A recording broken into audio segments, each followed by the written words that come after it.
नमस्कार, देश की बात में आपका स्वागत है। मैं हूं मनोज मानस। खबरों का रुख करेंगे उससे पहले देख लेते इस वक्त की अहम सुर्खियां। किसानों ने पंजाब सरकार की मीटिंग का किया बहिष्कार। विधानसभा के बजट सत्र में कांग्रेसियों ने किया हंगामा। खनौरी बॉर्डर आज खोल दिया गया। बजट सत्र के दूसरे फेज का 8वां दिन। अनुदान मांगे पास कराने के लिए चर्चा किए बिना वोटिंग। भाजपा ने व्हिप किया जारी। 54,000 करोड़ की डिफेंस डील। केंद्र सरकार की मंजूरी। सेना को मिलेगी 307 हवित्जर तोपें। पाकिस्तान और चीन बॉर्डर पर किया जाएगा तैनात। अखिलेश बिहार में तेजस्वी को देंगे समर्थन। कांग्रेस को दिया झटका। यूपी में भी अलग हो सकती है सपा कांग्रेस की राहें। छत्तीसगढ़ में 2 मुठभेड़। 30 नक्सली मारे गए। बीजापुर में 26, कांकेर में 400 मिले हथियार बरामद। 1 पुलिस जवान शहीद। और एमपी राजस्थान समेत 21 राज्यों में बारिश की संभावना। झारखंड में 9 सेंटीग्रेड तक गिरा पारा। 2 दिन आंधी बारिश का ऑरेंज अलर्ट। आप देख रहे हैं के न्यूज, खबरों का सारथी। और अब खबरें विस्तार से। केंद्रीय गृह मंत्री अमित शाह ने राज्यसभा में गृह मंत्रालय के कामकाज पर चर्चा पर जवाब दिया। इस दौरान उन्होंने आतंकवाद पर करारा हमला बोलते हुए सरकार की जीरो टॉलरेंस की नीति का जिक्र किया। उन्होंने अनुच्छेद 370 समेत तमाम मुद्दों पर कांग्रेस समेत विपक्ष को घेरा। उन्होंने कहा कि 4 दशक से देश में 3 नासूर थे। पहला आतंकवाद, दूसरा नक्सलवाद और तीसरा पूर्व उग्रवाद। हमने आतंकवाद को मुंहतोड़ जवाब दिया। प्रधानमंत्री नरेंद्र मोदी की सरकार ने आतंकवाद के खिलाफ जीरो टॉलरेंस की नीति अपनाई है। अमित शाह ने कहा 21 सदस्यों ने सदन में अपने विचार रखे। एक तरफ से गृह मंत्रालय के अनेक कार्यों के आयामों को समेटने का प्रयास किया गया। सबसे पहले मैं उन हजारों राज्य पुलिस और केंद्रीय अर्धसैनिक बलों के जवानों के प्रति आभार व्यक्त करता हूं, जिन्होंने देश की आंतरिक सुरक्षा के साथ साथ सीमाओं को मजबूत करने के लिए अपना सर्वोच्च बलिदान दिया।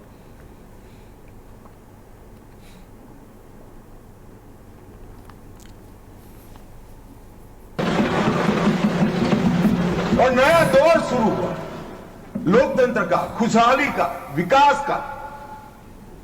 आज ये कहते हैं क्या परिवर्तन आया है? मैं ध्यान से सुन रहा था। धैर्य न रहे ऐसे उकसाते, मगर मैं जवाब जरूर दूंगा। क्या परिवर्तन आया था सुन लीजिए। 33 साल से आपके शासन में रात्रि के सिनेमा हॉल नहीं खुलते थे। सिनेमा हॉल ही नहीं खुलते थे हमारे शासन में। वहां 34 साल से मरहूम के जुलूस का, ताजिया का परमिशन नहीं था, हमारे समय में दिया गया। G20 की बैठक में दुनिया भर के डिप्लोमेट्स वहां शांति से गए। कश्मीर की संस्कृति, संगीत, खाना और कश्मीर की खूबसूरती को एंजॉय कर वो अपने अपने देश में वापिस गए।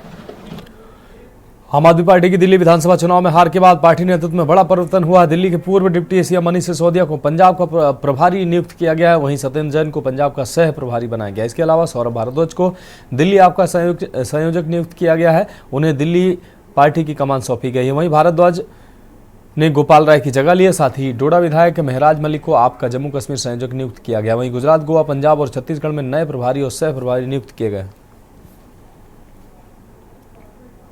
बाकी आबादी है जिन्होंने भारतीय जनता पार्टी को वोट दिया ये सोच के कि 2,500 रुपए मिलेगा, गैस का सिलेंडर मिलेगा, उनका भी ध्यान हम लोगों को रख और पार्टी को मजबूत करेंगे। मेरा मानना ये है कि हारने के बाद संगठन निर्माण करना सबसे आसान भी होता है, क्योंकि जीत के समय तो कई लोग आपके साथ आ जाते हैं, मगर जो पार्टी में हार के समय भी साथ रहता है वो खरा सोना होता है ना। 24 कैरेट गोल्ड होता है, तो आपको पीतल और सोने में ज्यादा फर्क करने में दिक्कत नहीं होती, क्योंकि आज जो पार्टी के साथ खड़ा है और जो पार्टी के साथ संघर्ष करने के लिए लड़ेगा वो खरा सोना है और उनके साथ पार्टी को दोबारा मजबूत किया जाएगा। देखिए, मैं ये मानता हूं कि आम आदमी पार्टी का जो पूरा का पूरा कॉन्सेप्ट है, इसको थोड़ा सा हमको चुनावों से अलग करके देखने की जरूरत है। कुछ दिनों तक पार्टी को मजबूत करेंगे और पार्टी सबसे पहले जो है अपना विस्तार करेगी।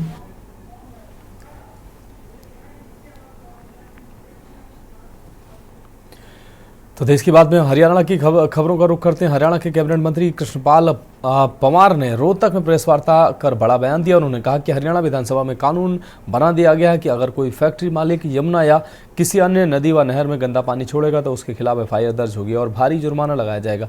उन्होंने उद्योगों को सुझाव दिया कि वे ट्रीटमेंट प्लांट लगाकर पानी को शुद्ध करें और इसे सिंचाई व अन्य उद्देश्यों के लिए उपयोग करें।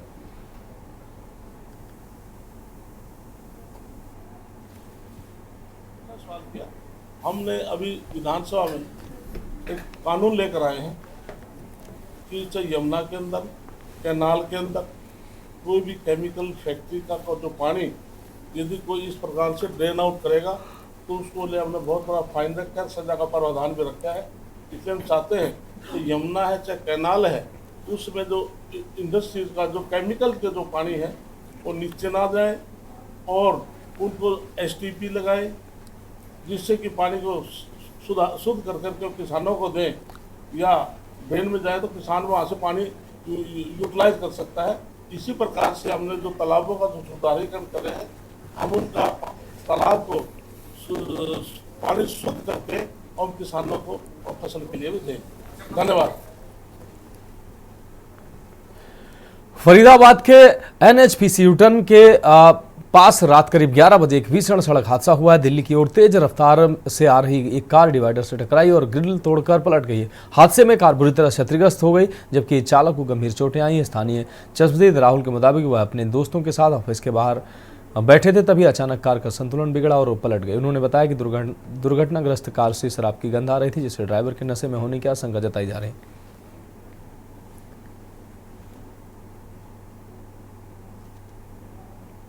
बहुत जोर से आवाज आई, मैं अपने ऑफिस में बैठ के इतनी तगड़ी आवाज आई, एकदम से गाड़ियाँ आदमी एक ही था और वो इंसान था, वो चला गया, भाग गया। नहीं, ये गाड़ी का एक्सीडेंट किस चीज से हुआ? शराब के नशे में था। तो जो गाड़ी में सवार था यानी कि जो ड्राइवर था, आप कह रहे हैं कि वो उतर के भाग गया?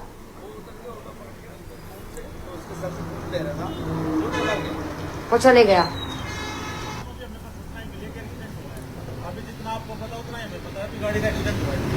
तो फिलहाल आप अभी पहुंचे? ड्राइवर को और आदमी कोई होगा तो उसको पहले हॉस्पिटल पहुंचा। तो ये गाड़ी इस तरफ से आती हुई कॉल गई आपके पास? बल्लभगढ़ अनाज मंडी में सरसों की खरीद जारी है। आपको बता दें 15 मार्च से मंडियों में सरसों की खरीद शुरू हो चुकी है और अब तक लगभग 50 से 60 किसान अपनी फसल लेकर मंडी पहुंच चुके हैं। मंडी में अब तक कुल 1140 कुंटल सरसों आ चुकी है जिसमें 400 कुंटल की खरीद सरकारी एजेंसी HAFED द्वारा 5,950 रुपये प्रति कुंटल के MSP पर खरीद की जा चुकी है। रजिस्ट्रेशन की प्रक्रिया भी इसके साथ चल रही है। अगर कोई किसान रजिस्ट्रेशन भी कर अपनी सरसों बेचना चाहता है उसे मंडी में लाकर बेच सकता है। मंडी में किसानों के लिए सभी जरूरी सुविधाओं की व्यवस्था की गई है। सरकारी खरीद उन्हीं किसानों की हो रही है जिन्होंने पहले से रजिस्ट्रेशन करवाया है। सरसों आ रही है और किसान अपनी सरसों को ला रहे हैं, उनके सरकारी गेट पास काटे जा रहे हैं और फेड एजेंसी यहाँ पर सरसों की परचेज कर रही है। सरसों का जो MSP है वो 5,950 रुपये है, उस पर खरीद पड़ी है सरकारी।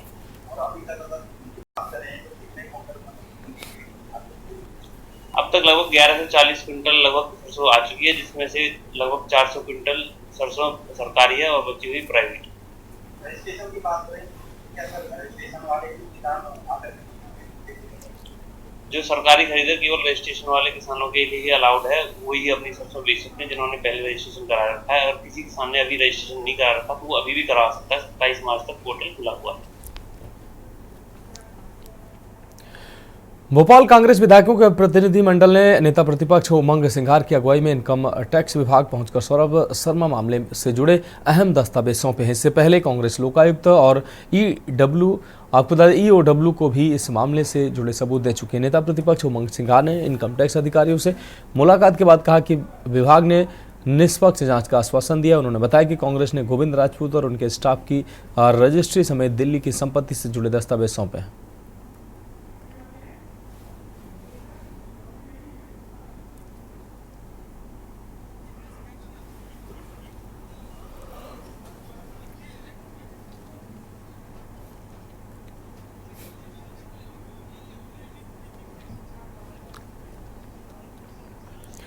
डिंडोरी जिले के सहपुरा थाना क्षेत्र के अंतर्गत आपको बता दें अमेरा गांव में 14 मार्च को पड़ोस में युवक की अचानक मौत हो गई। मौत के उपरांत 15 मार्च को परिजनों ने शव का अंतिम संस्कार कर दिया। अंतिम संस्कार के दौरान कुछ परिजन मौजूद नहीं थे। आकस्मिक मौत के कारण बहन और भाई ने शाहपुरा पुलिस से मौत को लेकर हत्या का संदेह जताते हुए शाहपुरा पुलिस को सूचना दी, जिसके चलते एसडीएम के निर्देश पर युवक की मौत के 7 दिन बाद शुक्रवार दोपहर को कब्र से निकालकर पीएम के लिए सहपुरा अस्पताल रवाना किया गया।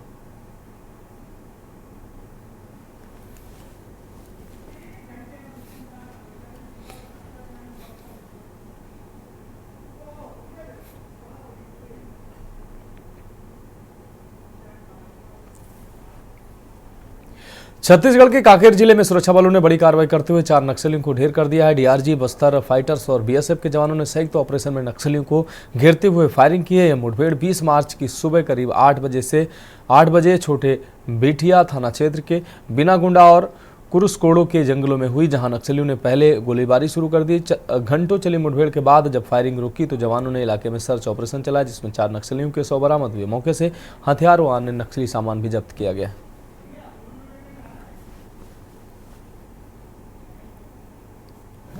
उनमें 2 लोगों की पहचान हुई है। उनमें से एक लोकेश हेमला है, प्लाटून कमांडर मिलिट्री कंपनी 5 का उस रूप में पहचान हुआ है, और दूसरा जगन अलियास जगत है, जो अभी किसकोडो एलओएस में पदस्थ है। और इन दोनों के ऊपर जगन के ऊपर 2 लाख और लोकेश के ऊपर 8 लाख इनाम घोषित है। अन्य 2 माओवादी जो मारे गए, एक महिला और एक पुरुष, उनकी पहचान अभी नहीं हुई। सर, क्या किस कैटेगरी के नक्सली यहाँ पर मौजूद थे? क्या कोई बड़ा नाम वहाँ पर जो मौजूद रहा हो? यहाँ पर विजय रेड्डी और राजमन जो एसजेसी रैंक के हैं, इन दोनों के ग्रुप और डीवीसी ललिता की ग्रुप भी शामिल थी। और ये मिलिट्री कंपनी के राजू सलाम और उनके टीम भी उन लोगों की प्रोटेक्शन में वहाँ होने की खबर मिली। कानपुर के ऐतिहासिक और पौराणिक क्षेत्र में बिठूर महोत्सव 2025 का आगाज हुआ है। आपको बता दें कि नाना राव पेशवा पार्क में आयोजित कार्यक्रम में बतौर मुख्य अतिथि विधानसभा अध्यक्ष सतीश महाना शामिल हुए और दीप प्रज्वलित कर कार्यक्रम का शुभारंभ किया। वहीं जानकारी देते हुए बिठूर विधायक अभिजीत सिंह सांगा ने बताया कि बिठूर महोत्सव में इस बार 1857 की क्रांति की झलक देखने को मिलेगी। इसके साथ ही रंगमंच, संगीत व अलग अलग संस्कृति दर्शन लोगों को देखने को मिलेंगे, जिससे मां गंगा की कहानी एवं गंगा आरती का भी आयोजन होगा। उधर बिठूर महोत्सव को लेकर जिला प्रशासन ने भी सुरक्षा व्यवस्था समेत अतिथियों के लिए खास इंतजाम किए हैं। आपको बता दें कि बिठूर महोत्सव के समापन कार्यक्रम में मुख्य अतिथि के तौर पर उत्तर प्रदेश के मुख्यमंत्री योगी आदित्यनाथ भी सम्मिलित होने आ रहे हैं। ऐसे में मुख्यमंत्री की सुरक्षा को लेकर जिलाधिकारी ने फुल प्रूफ खाका तैयार किया है। शुक्रवार को बिठूर महोत्सव के शुभारंभ से पहले विधानसभा अध्यक्ष सतीश महाना व विधायकों ने शास्त्र प्रदर्शनी, आर्ट गैलरी, नाना राव पेशवा, वीरांगना लक्ष्मीबाई के चलचित्रों को देखा। बिठूर महोत्सव में यूपी के साथ महाराष्ट्र के कलाकारों ने भी हिस्सा लिया है, जो कि विभिन्न कार्यक्रमों में अपनी प्रस्तुति देंगे। इस दौरान विधानसभा अध्यक्ष सतीश महाना ने बताया कि रामायण काल की बिठूर नगरी शौर्य, पराक्रम और एक नई पौराणिक गाथा लिखने जा रही है। समापन कार्यक्रम में मुख्यमंत्री योगी आदित्यनाथ बिठूर महोत्सव में शहरवासियों व बिठूर के लिए कई बड़ा ऐलान भी कर सकते हैं। देखिए, बिठूर एक पवित्र धरती है जहाँ पर पावनी माँ गंगा का केंद्र है और ब्रह्मकूटी के नाम से भी हम सब लोग इसको जानते हैं। बिठूर ऐतिहासिक, पौराणिक और धार्मिक महत्व की जगह है। बिठूर इस देश के स्वतंत्रता संग्राम सेनानियों की भूमि भी रही है, तो इसीलिए इसे चाहे हम कल्चर देखें, चाहे हम इस देश की आज़ादी को देखें, चाहे हम विज्ञान देखें, चाहे हम ज्ञान देखें, सारी की सारी चीज़ों का अगर एक जगह पर स्थान मिल सकता है तो वो बिठूर का है। बिठूर महोत्सव की शुरुआत हुई, आज हमारे लिए सौभाग्य की बात है कि हमारे माननीय विधायक श्री अभिजीत सिंह सांगा और माननीय सारे कानपुर महानगर के जनप्रतिनिधि और मुख्यमंत्री जी के निर्देशन में और उनके दिशा निर्देश में बिठूर की एक नई पहचान बनाने के लिए, आज से अगर मैं कुछ वर्ष पहले की बात करूँ तो बिठूर तक पहुँचना बहुत मुश्किल था, लेकिन आज बिठूर मोस्ट प्रेफर्ड डेस्टिनेशन है संस्कारों के लिए, संस्कृति के लिए, माँ गंगा की पवित्रता के लिए और ऐतिहासिक इस देश की जो आज़ादी का वो था उसकी लड़ाई का केंद्र है। तो ये इस धरती को वंदन की धरती है, ये अभिनंदन की धरती है, ये चंदन की धरती है। और आज यहाँ पर बिठूर महोत्सव के माध्यम से बिठूर की गौरवशाली गाथा जनता तक पहुँचे, इसके लिए कार्यक्रम किया। एक ये बिठूर की जो पहचान है, आध्यात्मिक नगरी है, क्रांतिकारी नगरी है, और बिठूर महोत्सव के माध्यम से अनेकों कार्यक्रम यहाँ पर ऐसे आयोजित होंगे जिससे हमारा बिठूर, हमारा कानपुर, अगल बगल का क्षेत्र बिठूर के इतिहास के बारे में जानेगा। और हमारा सौभाग्य है कि हमारे प्रदेश के मुखिया, हमारे मुख्यमंत्री योगी आदित्यनाथ जी भी 23 तारीख को 1 बजे यहाँ पर उपस्थित हो रहे हैं, आ रहे हैं। उनका भी स्वागत हम लोग बिठूर की जनता बढ़ करके कर रही है। अनेकों सौगातें भी बिठूर को मिल चुकी हैं और मिलने वाली हैं, ऐसा मेरा मानना है। बिठूर महोत्सव 2025 का आगाज हो चुका है बिठूर में, जैसा कि आप सभी लोग देख चुके हैं, और बहुत सारे अच्छे कार्यक्रम हुए हैं। और जो विशेष हमारे पास इस बार है उसमें हमारे महाराष्ट्र के से जो बहुत सारे आदरणीय शिवाजी महाराज के समय के जो अस्त्र शस्त्र हैं, वो हमारी पूरी टीम है जो महाराष्ट्र से आई है, जिन्होंने बहुत ही उस समय के शस्त्रों का प्रदर्शनी करी है। इसके अलावा यहाँ पे फूड कोर्ट और ओडीओपी का, और इसी प्रकार से जो और विशेष है जो मैंने पहले भी कहा था कि यहाँ जो हमारे फाइन आर्ट के बच्चे हैं कानपुर यूनिवर्सिटी के, उन्होंने बहुत अच्छा डेकोरेशन किया है। So don't miss it and please come enjoy and just be part of the cultural history of Kanpur and Bithoor. और इस बीच राजधानी लखनऊ से अहम खबर सामने आ रही। उत्तर प्रदेश की राजधानी लखनऊ से अहम खबर, क्राइम ब्रांच की टीम ने अजय को मुठभेड़ में घायल किया है। पुलिस ने अजय को मुठभेड़ में घायल किया है। पुलिस और बदमाश के बीच मुठभेड़ हुई है। लखनऊ से इस वक्त की अहम खबर, अजय नामक बदमाश को पुलिस ने घायल किया। 1 लाख के इनामी बदमाश अजय से पुलिस की मुठभेड़ हुई है, जिसमें बदमाश अजय घायल हुआ है। मुठभेड़ मलिहाबाद के देवन ढाबा के पास हुई है। अजय पर महिला की हत्या का आरोप था। क्राइम ब्रांच की टीम ने अजय को मुठभेड़ में आपको बता दें घायल किया है। इस सनसनीखेज वारदात को अंजाम दिया था आरोपी अजय ने। पुलिस ने अजय को घेर कर दबोचने की कोशिश की है। तस्वीरें साफ तौर से आप देख पा रहे हैं। घायल अजय को गंभीर अवस्था में अस्पताल भेजा गया है। इस वक्त की बड़ी और अहम खबर, पुलिस ने मामले की जांच शुरू कर दी। आपको बता दें आरोपी अजय को पुलिस ने मुठभेड़ में दबोचा है। घायल अजय को फिलहाल अस्पताल में ले जाया गया है। आपको बता दें कि एक सनसनीखेज वारदात सामने आई थी जिसका आरोपी था अजय। हमारे संवाददाता अजय, आपको बता दें हमारे संवाददाता शिवा शर्मा ज्यादा जानकारी के लिए हमारे साथ जुड़े हुए हैं। शिवा, जो मलिहाबाद में बड़ी घटना घटित हुई जिसका आरोपी अजय, जिसको मुठभेड़ में पुलिस ने गिरफ्तार किया है, फिलहाल उसको अस्पताल ले जाया गया है, क्या कुछ अहम अपडेट है?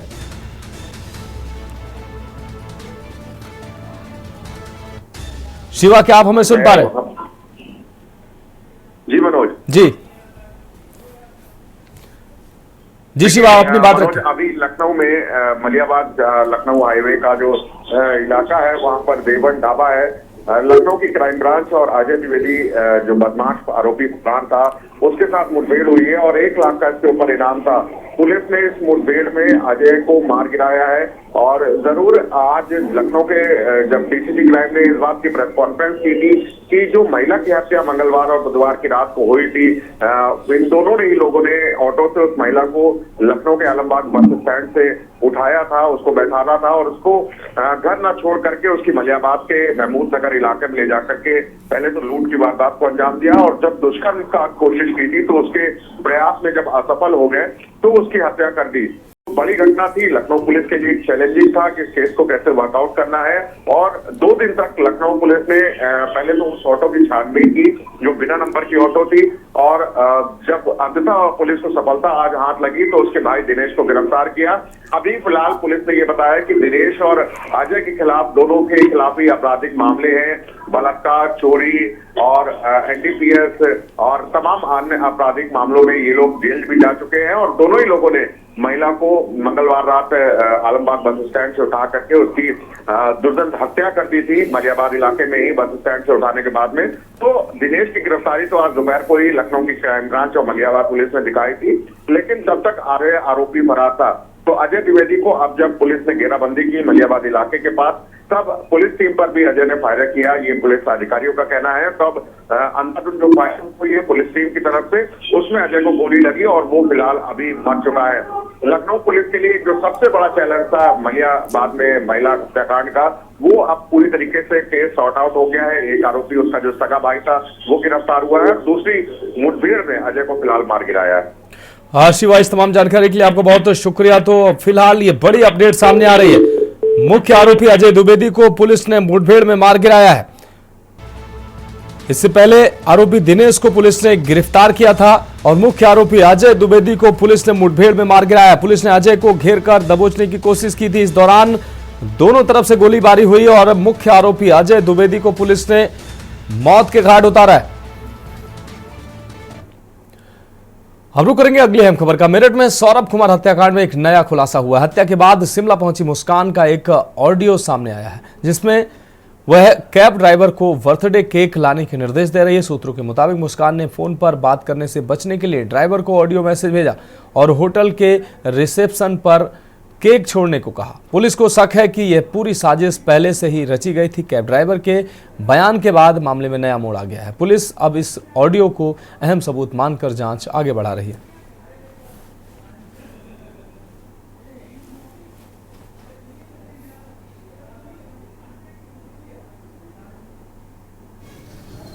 भैया आप ना मुझे केक ले आना कहीं से भी और कॉल मत करना, मुझे आप मैसेज में बता देना मिला या नहीं।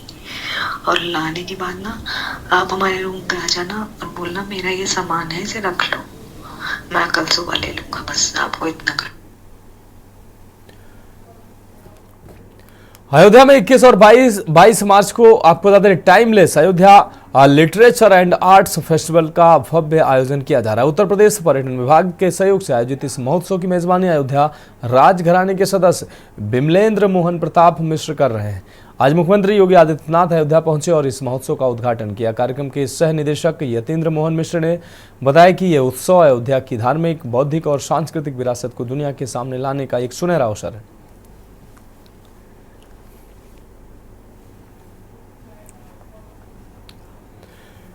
लखनऊ हाईकोर्ट की बेंच ने जानलेवा हमले के एक मामले में समाजवादी पार्टी के विधायक अभय सिंह को बड़ी राहत दी है। कोर्ट ने परीक्षण अदालत द्वारा दिए गए दोषमुक्त के फैसले को बरकरार रखा। इससे पहले 2 जजों की खंडपीठ में मतभेद होने के कारण मामला तीसरे जज के पास भेजा गया था। न्यायमूर्ति AR मसूदी ने उन्हें दोषी करार दिया था, जबकि न्यायमूर्ति अजय कुमार श्रीवास्तव प्रथम ने दोषमुक्त के फैसले को सही ठहराया था।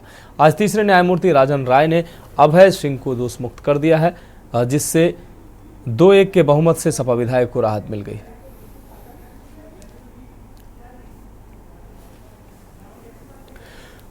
कुशीनगर जिले में एक दिल दहला देने वाली घटना सामने आई है। बुद्धा स्नातकोत्तर महाविद्यालय में BSc द्वितीय वर्ष की छात्रा प्रतिभा ने अपने लॉज के कमरे में फंदे से लटक कर आत्महत्या कर ली। घटना की सूचना मिलते ही पुलिस मौके पर पहुंची और शव को कब्जे में लेकर पोस्टमार्टम के लिए भेज दिया। बताया जा रहा है कि मृतका कुबेरस्थान थाना क्षेत्र के खुशी पट्टी गांव की रहने वाली थी।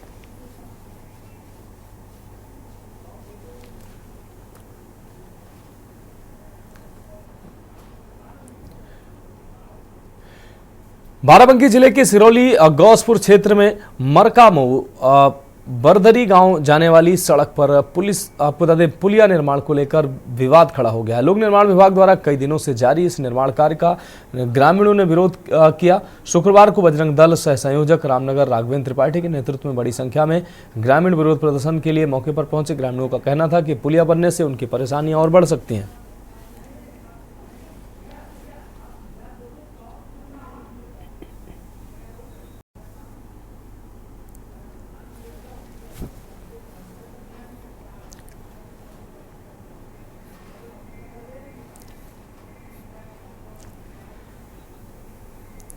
एटा में रिश्तों को शर्मसार करने वाला एक मामला सामने आया, जहां एक पिता ने अपनी 6 वर्षीय मासूम बेटी को मौत के घाट उतार दिया है। इस जघन्य अपराध के बाद पुलिस ने आरोपी पिता जैकी पुत्र विक्रम सिंह को गिरफ्तार कर लिया। घटना को लेकर मृतका की मां ने अपने ही पति पर बेटी की हत्या का आरोप लगाया, जिसके आधार पर देहात कोतवाली पुलिस ने त्वरित कार्रवाई करते हुए आरोपी को हिरासत में ले लिया। मामला कोतवाली देहात क्षेत्र के गाँव रामपुर घनश्याम को बताया जा रहा है।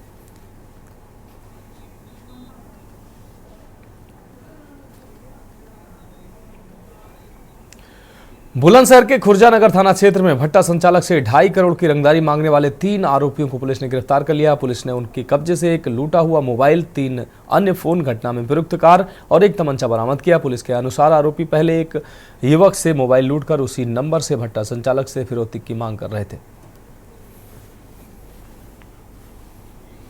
नगर थाने में एक घटना हुई थी 10/3/2025 को ग्राम फिरोजपुर में, जिसके जिसके अंदर एक तहरीर प्राप्त हुई थी, जो मुकदमा संख्या 1 पंजीकृत करी गई थी 205/25। इस घटना में यह संज्ञान में आया था कि 10/3/2025 को फिरोजपुर के हैं रामेश्वर दयाल शर्मा, उनके दोनों बच्चे अंशित और राज 5:30 बजे अपने लगभग भट्टा जो गांव फिरोजपुर में उससे वापस आ रहे थे अपनी बुलेट गाड़ी पर। तभी एक संदिग्ध वाइट कलर की स्विफ्ट गाड़ी थी जिसमें 3 व्यक्ति सवार थे। उनके द्वारा उन दोनों बच्चों के ऊपर फायर खोला गया और वहाँ से वो गाड़ी भाग गई। उसके लगभग 3 घंटे बाद जो बच्चों के पिताजी है रामेश्वर दयाल एवं उनकी पत्नी के पास फ़ोन आया, जिसमें उनको ये धमकी दी गई कि अगर 2.5 करोड़ रुपए आप नहीं देंगे तो आज तो सिर्फ फायर खोली है, अगली बार आपके बच्चों को मार देंगे। इसी के आधार पर उनके द्वारा पुलिस को जो तहरीर दी गई थी उसमें पुलिस द्वारा मुकदमा पंजीकृत किया गया एवं अग्रिम विवेचना करी गई। विवेचना के क्रम में टेक्निकल साक्ष्य, CDR, CCTV का सहयोग लेते हुए पुलिस द्वारा इस घटना का अनावरण किया गया, जिसमें जो गाड़ी प्रयुक्त हुई थी उस गाड़ी भी पुलिस द्वारा बरामद करी गई। वो 3 जो अभियुक्त थे जिनके द्वारा वो गाड़ी जूम कार ऐप से बुक करी गई थी, उसके उन 3 अभियुक्तों को गिरफ्तार किया गया। उनके पास एक नाजायज तमंचा बरामद किया गया। जब इन अभियुक्तों से पूछताछ करी गई तो तथ्य इस प्रकार संज्ञान में आए कि लगभग पिछले साल नवंबर में इसमें एक अभियुक्त है जिसका नाम है रोहित। वो जो रामेश्वर दयाल है उनके 2 भट्टे हैं, उनके एक भट्टे पर काम करने आया था, पर पहले दिन ही उसके द्वारा शराब पी ली गई थी और बदतमीज़ी करी थी। तो इसी वजह से रामेश्वर दयाल एवं उनके दोनों जो बच्चे थे उनके द्वारा इसको हटा दिया गया था। तब से ये लगभग रंजिश मानने लग गया था परिवार से, और इसी के द्वारा ये सारा प्लान करके अपने 2 दोस्तों के साथ ये घटना कारित करी गई थी।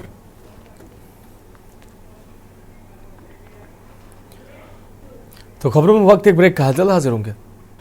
ब्रेक के बाद देश की बात में एक बार फिर से आपका स्वागत। रुक करेंगे अगली अहम खबर का। एटा के मिरहची थाना क्षेत्र के गांव खंगारपुर में एक पति ने हैवानियत की सारी हदें पार कर दी हैं। पत्नी को बेरहमी से पीट कर अधमरा कर दिया। उसकी चीख पुकार सुन पहुंचे लोगों ने किसी तरह उसे बचाया और परिजनों को सूचना दी। मायके पक्ष और पुलिस मौके पर पहुंची और महिला को गंभीर हालत में मेडिकल कॉलेज के इमरजेंसी में भर्ती कराया गया। पीड़िता ने बताया कि उसके पति ने अपने अन्य साथियों के साथ मिलकर जमकर मारपीट की। उसने यह भी आरोप लगाया कि पति पहले भी कई बार उसकी बेरहमी से पिटाई कर चुका है और जान से मारने की नीयत से उसका गला भी दबाया है। इस घटना का वीडियो सोशल मीडिया पर वायरल हो चुका है, जिससे इलाके में आक्रोश है। पुलिस मामले की जांच कर रही है।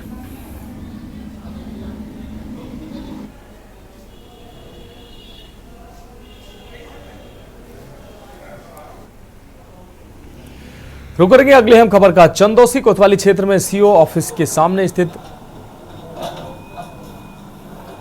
दुकानों पर प्रशासन ने बड़ी कार्रवाई करते हुए बुलडोजर चलाया। आपको बता दें कि बताया जा रहा है कि ये दुकानें विनिमय क्षेत्र से नक्शा पास नहीं कराई गई थी, जिसके चलते प्रशासन ने इन्हें हटाने का फैसला लिया। कार्रवाई के दौरान तहसीलदार के साथ भारी संख्या में पुलिस बल मौजूद रहा।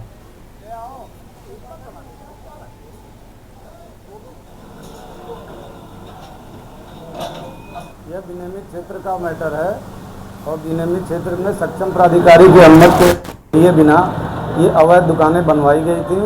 इनको नोटिस दिया गया, उस नोटिस पर इन्होंने कोई रिप्लाई नहीं किया, इसलिए ये दुकानें तोड़ दी गई हैं। सर कितनी दुकानें तोड़ी गई हैं आज? 5 दुकानें तोड़ी। आगे क्या कार्रवाई रहेगी? आगे कार्रवाई अब ये SDM कोर्ट से जो डिसाइड होगा उसके हिसाब से कार्रवाई।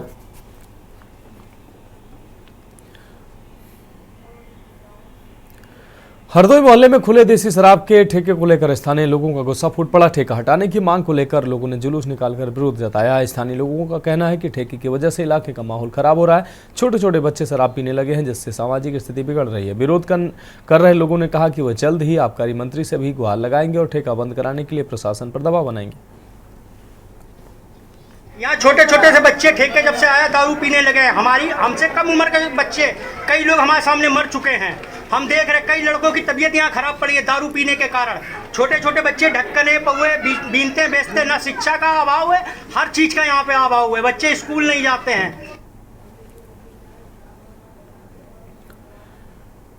अगली अहम खबर बांदा से, जहां एंटी करप्शन टीम ने बड़ी कार्रवाई करते हुए विद्युत विभाग के जेई रविंद्र साहू और उनके सहयोगी लाइनमैन को घूस लेते रंगे हाथों गिरफ्तार कर लिया। बताया जा रहा है कि जेई किसान से बिजली कनेक्शन देने के नाम पर रिश्वत मांग रहा था।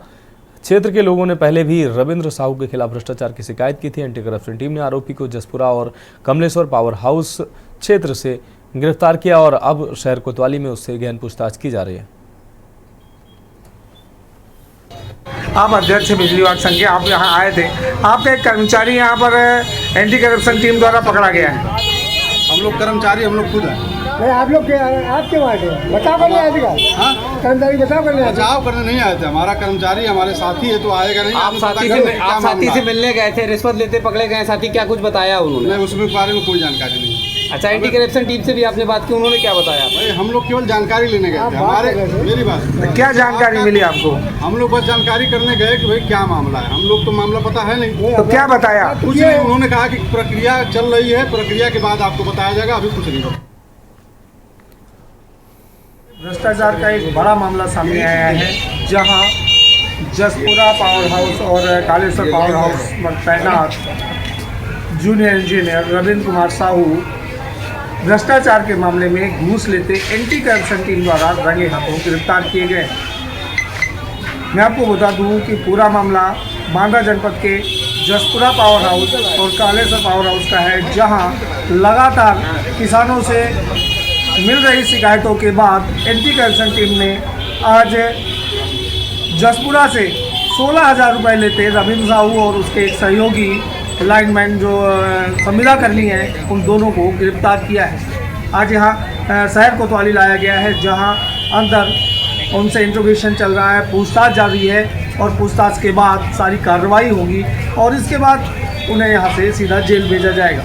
हालांकि विद्युत विभाग के जो संगठन के कर्मचारी हैं वो भी यहाँ आए थे, उन्होंने भी एंटी करप्शन टीम से बात करने का प्रयास किया, लेकिन किसी भी तरीके से अभी तक कोई बात नहीं बनी है। हालांकि ये देखने वाली बात होगी कि क्या विद्युत विभाग संगठन के लोग इनको छुड़ाने के लिए यहाँ आए थे, तो क्या उसका प्रभाव कितना होगा, क्या यहाँ पर ले दे करके छोड़ दिया जाएगा या इनको जेल भेजा जाएगा, ये तो अभी भविष्य के गत में। लेकिन जिस तरीके से किसानों की बड़ी शिकायतों के बाद एंटी करप्शन टीम ने 16,000 रुपये लेके रविंद्र साहू को, जो जूनियर इंजीनियर है जसपुरा पावर हाउस और कपिया कालेश्वर पावर हाउस में, उनको गिरफ्तार किया है। अब ये देखना है कि क्या वो यहाँ पर उनके ऊपर कार्रवाई होगी या संगठन के दबाव में छोड़ दिया जाएगा। बांदा से के लिए भगत सिंह। अगली अहम खबर बलिया से, जहां बिहार पुलिस ने बिहार में हो रही शराब तस्करी का खुलासा किया। चेकिंग के दौरान पुलिस ने पिकअप पर लदी लाखों की अंग्रेजी शराब बरामद की है। आपको बता दें, ALTF टीम और बिहार पुलिस की संयुक्त छापेमारी में मामला सामने आया है। बताया जा रहा है कि बैरिया पुलिस की मिलीभगत से शराब तस्करी बड़े पैमाने पर की जा रही थी। पुलिस अब पूरे नेटवर्क की जांच कर रही है।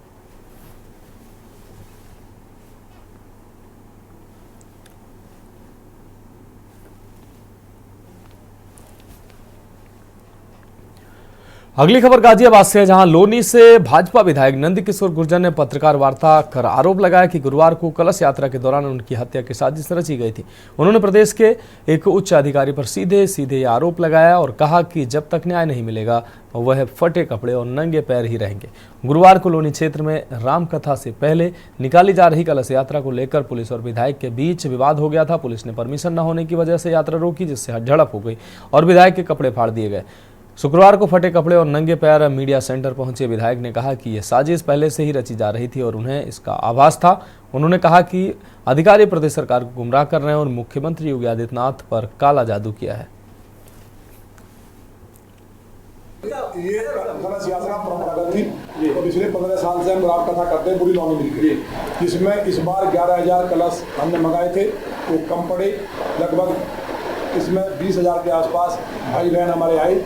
हमेशा निकलती थी, कोई अनुमति नहीं होती थी, लेकिन जब मुझे एक IPS अधिकारी ने शासन के ने बताया कि आपकी कलश यात्रा को रोक करके और वहाँ लाठीचार्ज करा के उसके बाद पुलिस गोली चलाएगी और टकराव होगा और आपकी हत्या करा दी जाएगी, ये चीफ सेक्रेटरी उत्तर प्रदेश अधिकारियों ने कमिश्नर को कहा है, तो हमने अनुमति के लिए दे दिया। आपके सामने अनुमति है, जो अधिकारी कह रहे हैं कोई आवेदन नहीं दिया।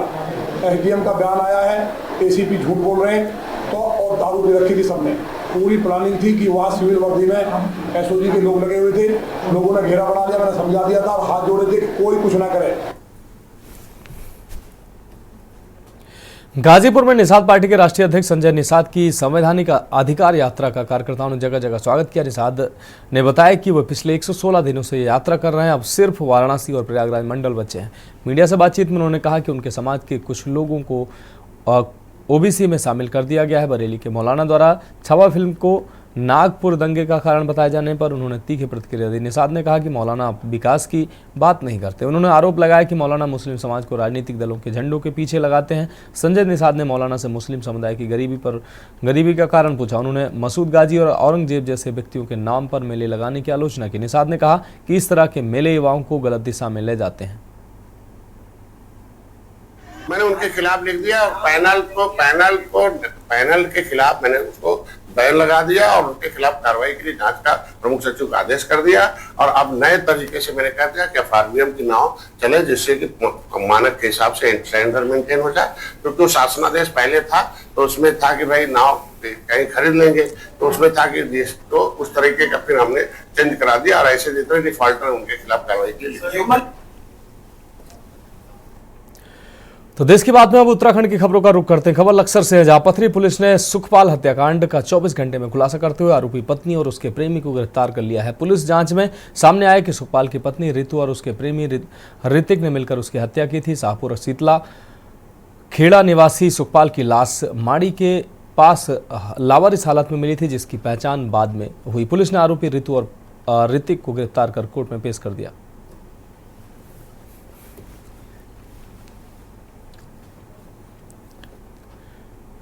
उत्तरकाशी के भटवाड़ी विकासखंड के लदाड़ी बोंगा सेरा में जंगली सुअरों ने नकदी फसलों को भारी नुकसान पहुंचाया है। मटर, आलू, प्याज, लहसुन और गेहूं की फसलें प्रभावित हुई हैं, जिससे काश्तकारों में चिंता बढ़ गई है।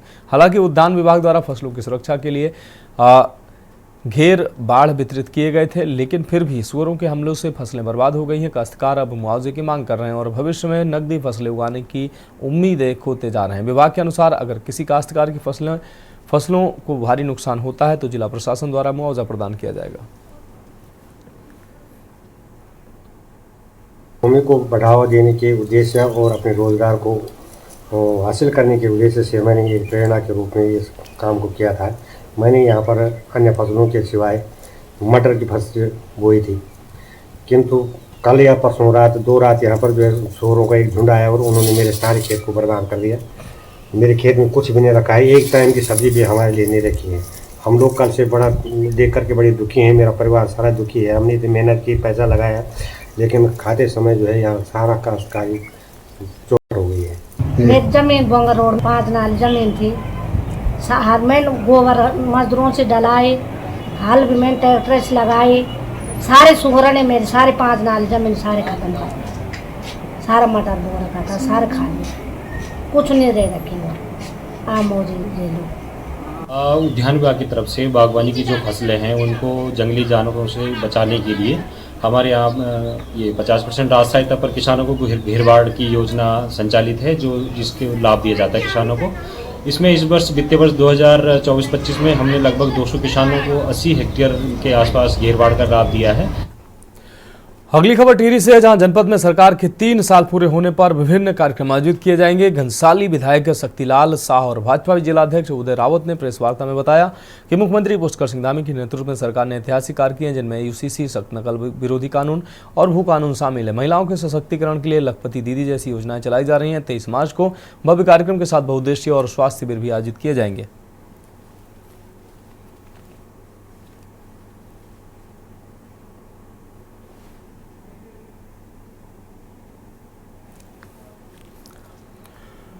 अगली अहम खबर रामनगर से, जहां मोहल्ला इंदिरा कॉलोनी की दर्जनों महिलाओं ने अवैध अतिक्रमण के खिलाफ नगरपालिका कार्यालय में नारेबाजी और प्रदर्शन किया है। महिलाओं का आरोप था कि एक व्यक्ति द्वारा रोडवेज डिपो के समीप 8 फुट की सड़क पर अवैध रूप से सीढ़ियों का निर्माण किया गया है, जिससे सड़क का रास्ता बंद हो जाएगा और असामाजिक तत्वों का आतंक बढ़ेगा।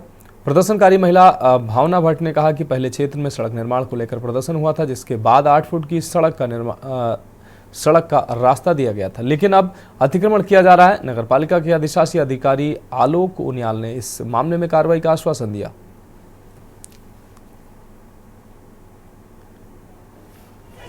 ये मामला ऐसा है, रोडवेज के पीछे एक हमारी गली है, वो रोडवेज से धरना प्रदर्शन करके वो गली ली गई है। 8 फुट की गली है, उसमें पीछे से रहने वालों के घर हैं। जो पूर्व में रहते थे उन लोगों का किसी का रास्ता नहीं है, गली में कोई सीढ़ी कोई कुछ भी नहीं है। लेकिन अभी हमें पता चला कि उस व्यक्ति ने अपना घर बेच दिया। बेचने के बाद दूसरे को दे दिया। तो दूसरे व्यक्ति से उसने कहा होगा मेरा पीछे को रास्ता है, लेकिन गली में कोई रास्ता नहीं है। तो उस बंदे ने वहाँ पर जो है सीढ़ियाँ निकाल के रास्ता निकाल दिया गली के अंदर।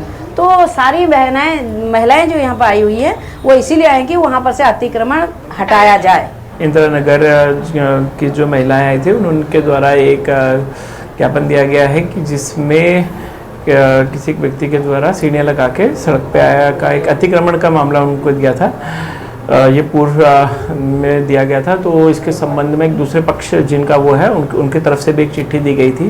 तो दोनों पक्षों को फिर एनालाइज किया गया, देखा गया कि उसमें क्या क्या उसमें हमारे वो है, सारे एंगल को देख के फिर हमारे द्वारा एक टीम का गठन किया गया था। तो हमारी टीम के गठन में हमारे अवर अभियंता और हमारे टैक्स और हमारे सफाई निरीक्षक ये सभी लोग थे और उनके द्वारा एक रिपोर्ट सबमिट की गई है जिसमें उस अतिक्रमण की पुष्टि की गई है। खबर हरिद्वार से है, जहां श्यामपुर क्षेत्र में प्रशासन ने बड़ी कार्रवाई करते हुए 2 अवैध मदरसों को सील कर दिया है। उप जिलाधिकारी अजय वीर सिंह के नेतृत्व में प्रशासनिक टीम ने इन मदरसों पर ताला जड़ा है जो बिना पंजीकरण के सरकारी जमीन पर संचालित हो रहे थे। कार्रवाई के दौरान भारी पुलिस बल तैनात रहा ताकि कोई अव्यवस्था न हो। उप जिलाधिकारी अजय वीर सिंह ने बताया कि सीएम के निर्देशों पर प्रदेश भर में अवैध मदरसों के खिलाफ अभियान चलाया जा रहा है। ये मदरसे न तो मदरसा बोर्ड में पंजीकृत थे और न ही शिक्षा विभाग में इनका कोई रिकॉर्ड था।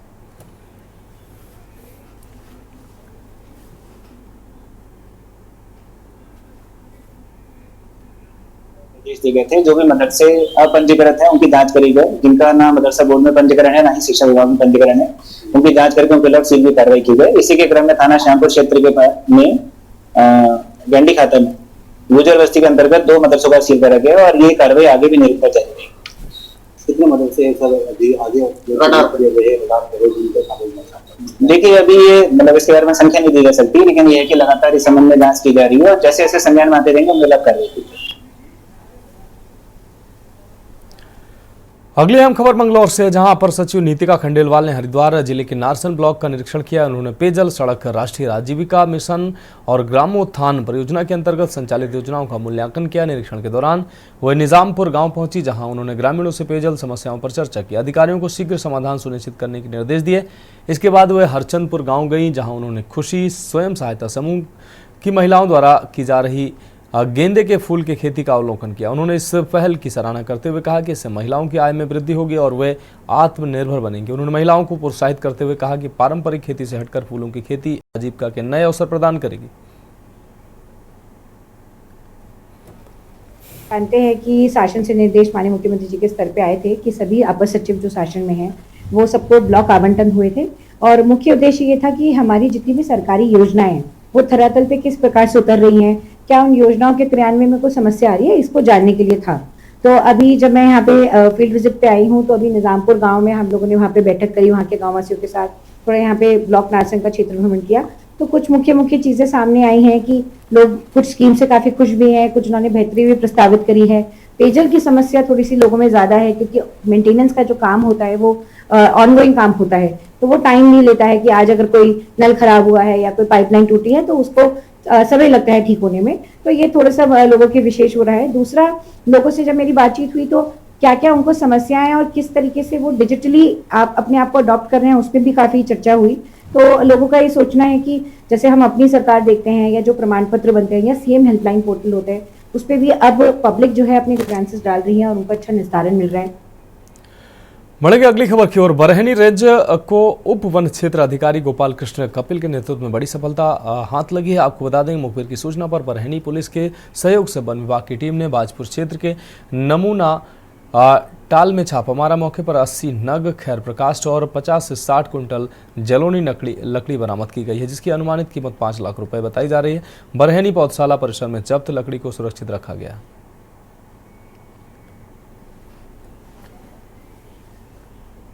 25 के लगभग 11 साढ़े 11 बजे मुखबिर खास सूचना पर हमें सूचना मिली कि नमूना गांव में एक हाईवे के किनारे टाल है, वहाँ काफ़ी मात्रा में खैर की लकड़ी पड़ी हुई है।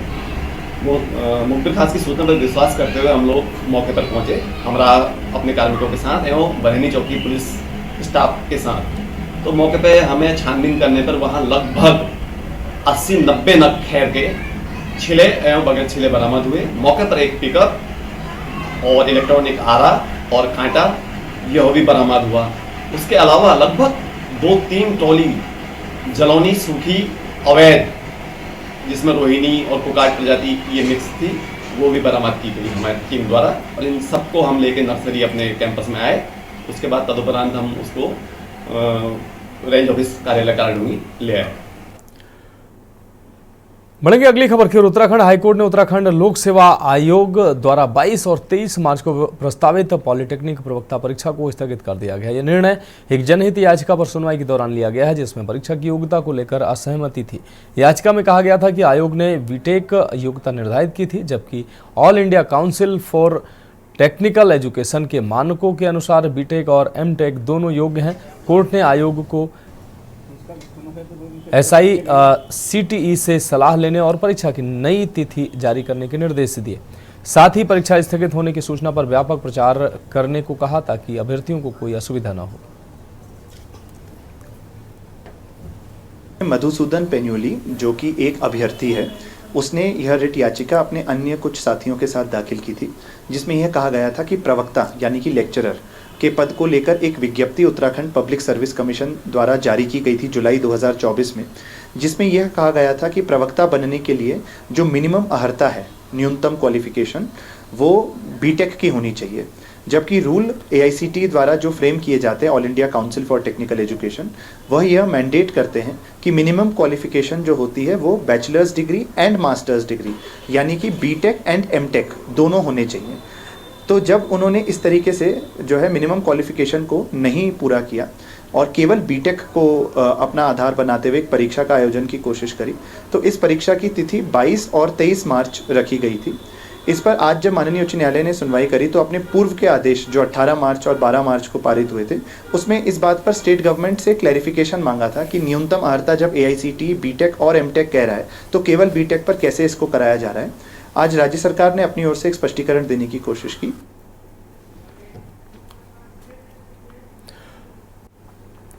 ब्रेक के बाद देश की बात में एक बार फिर से आपका स्वागत है। रुक करेंगे अगली अहम खबर का। लक्सर के आपको बता दें, बहालपुरी गांव में होली के दौरान हुए विवाद में एक पक्ष के लोगों ने विधवा महिला समेत 3 लोगों को बेरहमी से पीट कर लहूलुहान कर दिया। पीड़ित पक्ष ने इस मामले की शिकायत पुलिस से की, लेकिन आरोप है कि अब तक न तो FIR दर्ज हुई और न ही हमलावरों की गिरफ्तारी हुई है। न्याय की मांग को लेकर पीड़ित परिवार ने SSP व DIG को पत्र भेजा, जिसमें आरोपियों के खिलाफ सख्त कार्रवाई और लापरवाह पुलिसकर्मियों पर भी कार्रवाई की मांग की गई है।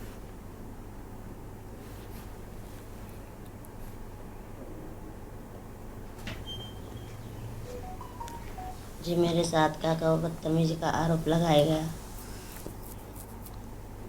जी चढ़े, उन्होंने मेरे कपड़े फाड़े। फिर जी यो कह रहे हैं उसी वीडियो, जौन सी वीडियो हमारे पास है तेरी, वैसी वीडियो हमारे पास है। और क्या कहो नंगी हुई कि हमने वीडियो कर दिया और हमारे पास वीडियो है, जहाँ तू काम करेगी वहाँ से हम तुझे काम नहीं करने देने की। वहीं जी मैं दिहाड़ी मजदूरी करने वाली औरत हो, बताओ मैं बाहर नहीं जाऊंगी, बताओ कहाँ जाऊंगी, मैं घर में क्या भीख मांगूंगी, ये बताओ आप ही जी।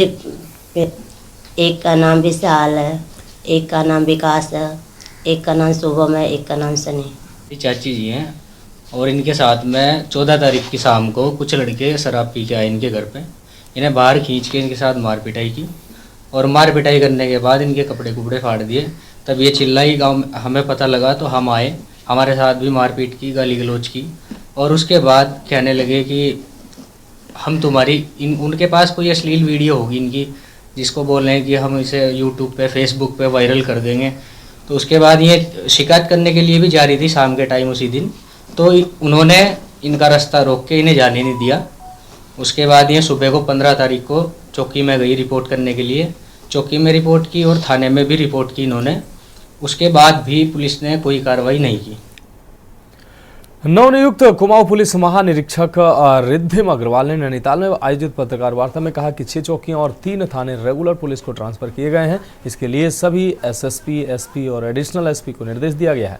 वही इन क्षेत्रों में जाकर रात्रि विश्राम करें, जनता से संवाद स्थापित करें और पुलिस का विश्वास बढ़ाएं। पर्यटन सीजन में ट्रैफिक समस्याओं को लेकर IG ने कहा कि बेहतर ट्रैफिक प्लान तैयार किया जाएगा। साथ ही हर पुलिसकर्मी को निर्देश दिया गया है कि वे पर्यटकों के साथ शालीनता से पेश आएं, ताकि कुमाऊं की एक सकारात्मक छवि बने और पर्यटक यहां से अच्छी यादें लेकर लौटें।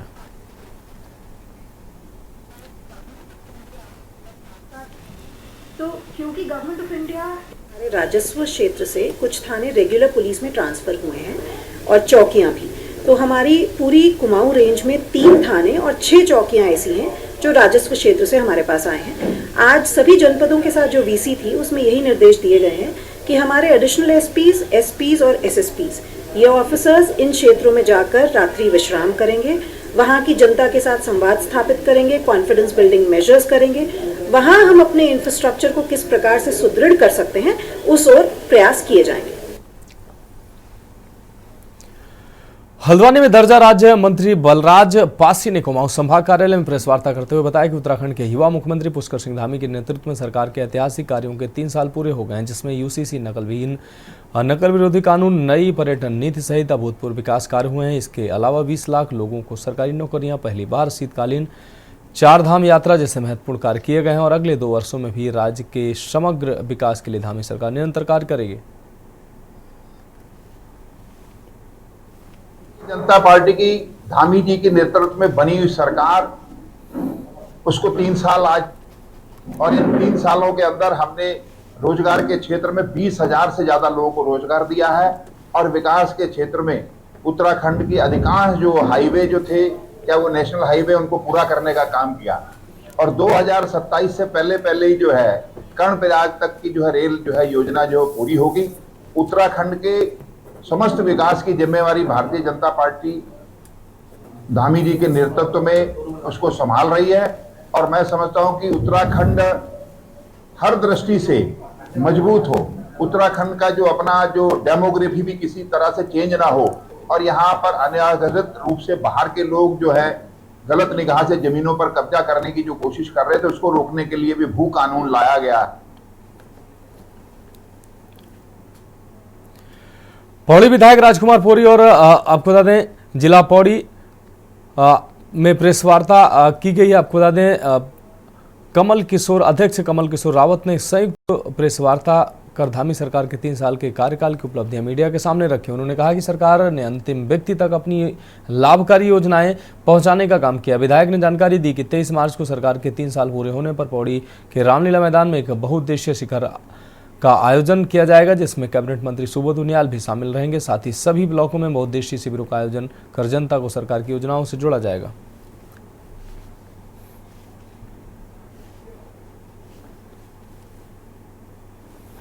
पूरे होने पर अपने प्रदेश सरकार के मुखिया, अपने यशस्वी मुख्यमंत्री आदरणीय पुष्कर सिंह धामी जी को और उनकी समस्त मंत्रिमंडल को और अपने समस्त उत्तराखंड के जो हमारे भारतीय जनता पार्टी के सरकार के नुमाइंदे हैं, आप सबको बधाई देता हूं और शुभकामनाएं देता हूं कि आपकी 3 साल की जो उपलब्धियां हैं वो जनता तक पहुंच रही हैं, जनता उनका लाभ ले रही है।